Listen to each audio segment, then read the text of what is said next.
Hello and welcome to the Inspired Ideas podcast with your host, Diane Cunningham Ellis. This is the podcast to help you get real about living an inspired life and what it takes to become the best version of you. After creating an association, 10 self-published books, 5 magazines, a high-ticket mastermind, and 10 courses, I am fully ready to show you how to create, market, and deliver in your community courses and coaching programs. I am on a mission to show Christian women entrepreneurs how to start or scale their inspired business with less overthinking and much more fun. I am here to inspire you and guide you with weekly episodes on all things related to life, business, and the creative journey.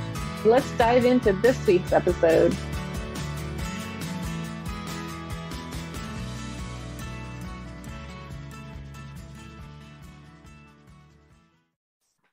Hey guys, welcome to the Inspired Ideas podcast. This is Diane Cunningham Ellis, and I am recording this live for the podcast, but also for YouTube, my YouTube followers. Double duty.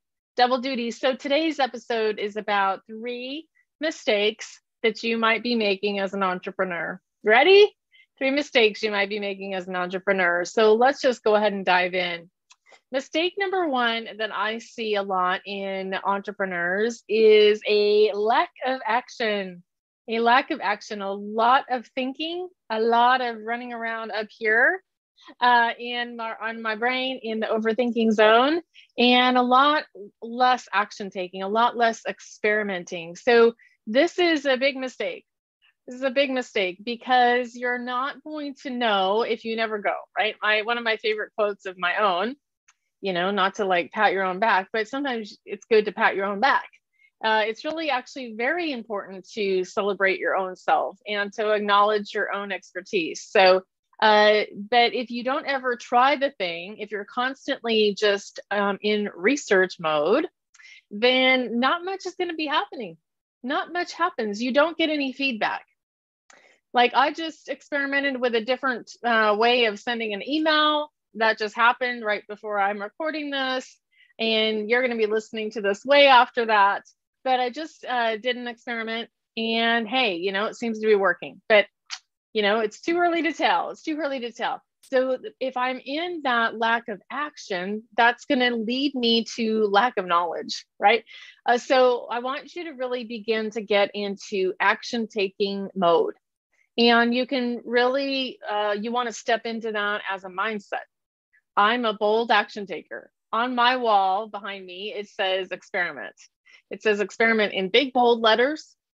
And it says it why? Because I want to constantly be trying things to see what's going to work for me and feel like the right lifestyle for my entrepreneurial business. Because there's been things I've tried that weren't the right fit at all. And I had the honor of letting them go.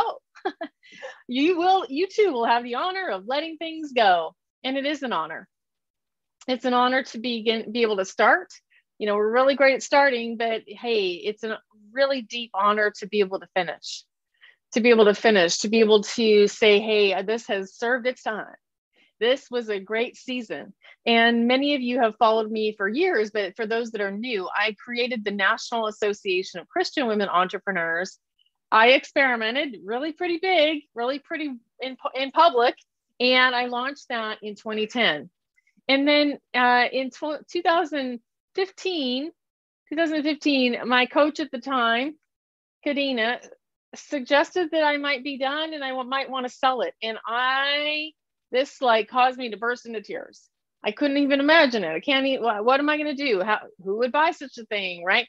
And I was in lots of clenching and a lot of fear. Be careful when you get into clenching.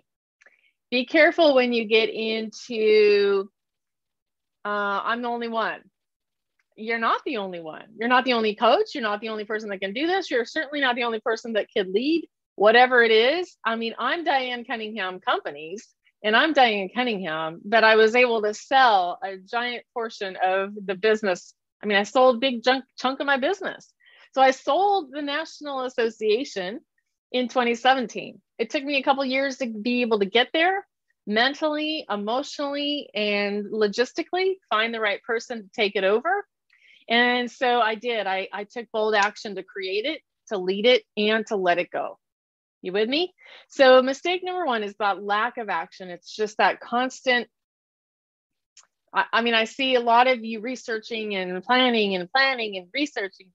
So let's stop all that and let's get down and get dirty, get into the lab. For a long time, I've had all sorts of Facebook groups over the years. Guess what? When I started the association, there was no Facebook groups, right? I did all of this before there was such a thing.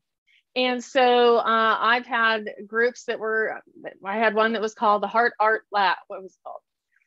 Heart Art Studio, because I love that concept, that this is a learning lab. This is a studio. In a studio, we're going to be creating things, or, we're probably going to get messy. We're going to get messy in the creativity process. Why? Because if I'm painting, it gets real, real messy. Okay, so mistake number one is lack of action. Mistake number two for the entrepreneurs that I see, love, and know is a lack of awareness. Lack of awareness. And I've been dabbling in and around what that means. And so let me dive straight into that. I have to have a lot of my own personal awareness. Now, this is going to touch on, I'm a former counselor and I believe in therapy and I believe in getting all the help we can get, whether that's therapy, a nutritionist, mindset coaching, money coaching, chiropractor, I've had all these things, spine doctor, physical therapist. So if I am not in awareness, then I'm not getting honest. So lack of awareness means I'm lying to myself. I'm in giant Diane denial. So when we step out of that denial, then I'm going to be aware of my lack of income, or aware that this group that I created is really maybe not the right fit for me. I didn't know that till I created it. I had to walk through it. I had to do the action to get to stage 2 to go, and then I have to be honest enough to say, why am I getting resentful? We call this the big R. Why am I getting resentful at these very people that are in the program that I sold to them? So that's where I have to do my own deep work to get into the awareness of what's the piece that's not working. Is it the piece, the price? Did I undercharge? Did I undercharge for this? So then I'm mad at the very people that paid to be in it. Well, then that's a pricing issue, right? Is there not enough people in it? Is that a marketing issue? Traffic. Did I not get enough traffic and conversion, right, into the program? Or is it too long or too short? Did I make the program 90 days and it really just needs to be 6 weeks? Did I make the program a year and it really just needs to be 6 months or 90 days? So I have to get real deep, dirty, and honest with myself. That's the awareness. So I want you to really begin asking yourself the hard questions. If you have the right coach, they're going to ask you these things too. The right coach is going to help you look at what's working, what's not working, the SWOT analysis, strengths, weaknesses, opportunities, and threats. They're going to help you to look at the pieces of the puzzle that maybe this was a great idea, and maybe it fits perfectly for, her or him or them, the magical them. Maybe it works perfectly for them, their personality, their style, their, household. And for you, it just is a big bad boo. It's a big bad bunk. Okay, so that's mistake number 2 is when we're not in deep introspection and awareness. Now, we can't be there all day, Frank. Because if you're in deep introspection all day, you're not taking any action. You got to go in and out, in and out. Okay, and mistake number 3, and then we'll close up, is not getting into acceptance. Now, this is going to sound woo-woo. It's a recovery style. It's all the things. Acceptance is the answer to all my problems today. There's a big giant section in the big book of Alcoholics Anonymous that says that. And it's like, oh gosh. But if I'm resisting my very personality, which I'm an extrovert, and can you tell? If I'm resisting that and trying to act like somebody else, then I'm certainly not in acceptance. And if I am not in acceptance, then it's hard for me to come to the world in a state of, I guess, willingness. I want to be in willingness. I want to be, as they say, honest, open, and willing. HOW, honest, open, and willing. I want to be honest about what's really happening for me in my business, that my numbers, what do the numbers say? Not what do I wish for, not, the magical thinking, but what do the numbers say? And we've got to get honest for those things, the action and the awareness about that, but then into acceptance. Okay, what do I need to do different? What do I need to do different to change this for this month, this day, this week, this month, this year, this quarter? What do I need to do differently to get into that place? And that's about acceptance. That's about really acknowledging reality. And I'm always stepping forward and coming back. Who is the right person? I want you to think hard on this. I coach lots of women. I've coached lots of women for a long, long time. Before that, I counseled lots of people. I was a counselor way shorter amount of time than I've been a coach. And I came into it sideways. I lost my counseling career because of a lawsuit and a suicide and a whole bunch of things. But I came into the coaching world and really kind of had lost my career esteem. I'd lost my self-esteem. And I began to build slowly, kind of build that back up. And I was underneath people. I was underneath other coaches. I was underneath this girl and that girl and teaching their programs and coaching in their formats. And finally, one of my great coaches along the way, I've had lots of amazing coaches. So I'm doing a shout out for the coaching industry right now. I've had these women and men over the years that have poured into me, that have, reached in and said, hey, Diane, you're really brilliant at blank. You're really so great at gathering these communities, Diane. You really take these amazing photos, Diane. And wow, I always wish I could take a photo like that. You could sell these photos, right? Or wow, you're really great at gathering the people to get them to come live and in person to retreats, conferences, and workshops. You're really great at that. And it's not easy. That doesn't come easily for other people. So when you tap into those resources from the right coaches, that you're going to tap into, okay, that's something definitely unique about me. I want you to find the right coach. And if I'm that, great.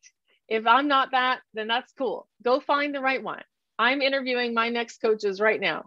And I'm listening to them. I'm listening to what they say on their podcasts and their emails. And I think I know who it's going to be. So if you think I might be the right fit for you, what's the right thing for you to do?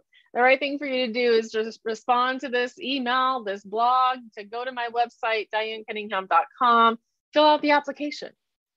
Send me a Voxer. There's so many ways we can get a hold of a person, right? It's not like any of us are hiding anywhere. So find me. I'm at Diane Coach at Voxer, right? Or you just go to my website, DianeCunningham.com, fill out the application. Let's have a conversation. We actually can have conversations asynchronously. I'm not even going to try it, but we can talk back and forth on Voxer, on Facebook Messenger, with videos, with video ask, all sorts of ways without ever getting on Zoom. It's crazy. Anyway, these are the 3 mistakes I see happen a lot. I'm so glad to be able to spend some time with you today, either on the podcast or on the YouTube channel or wherever you're listening. Thank you so much for being here. Inspired Ideas with Diane is a weekly podcast that comes out to talk about the different ways that we're getting inspired and how do we stay inspired? How do we stay inspired? So I work with action-taking Christian women to help them start or scale their business. I would love to help you. I'll see you soon. Talk to you then. Bye-bye.